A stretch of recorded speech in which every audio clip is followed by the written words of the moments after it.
Okey, yang ni Redmi Note 17 Pro Max 5G tapi dia belum launching. Hari ini kita tengok dulu Redmi 17 5G, Redmi 17 4G. Harganya dua-dua bawah RM1,000 tapi kita boleh dapat bateri yang sangat besar 7500 mAh. So kalau kita tengok yang 4G dengan 5G kan, design dia actually sama je, beza dekat ada pilihan warna yang berlainan.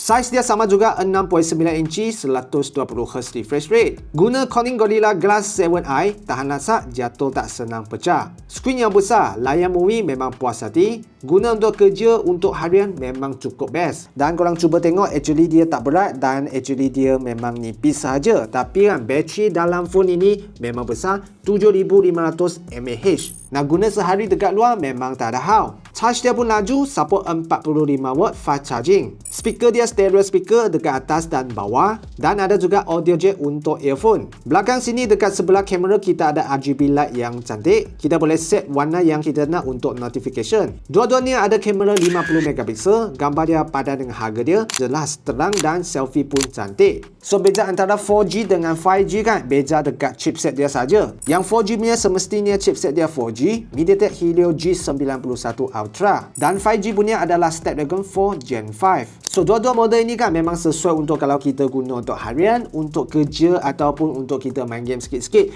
Memang harga yang mampu milik dan memang sesuai dengan harga dia. Yang berminat dengan Redmi 17 4G, Redmi 17 5G, boleh check link dalam video sekarang sementara dia ada harga promosi. Okey, lepas ni mungkin akan naik harga lagi. So kalau nak jimat, order sekarang. Kalau ada soalan, komen di ruang komen.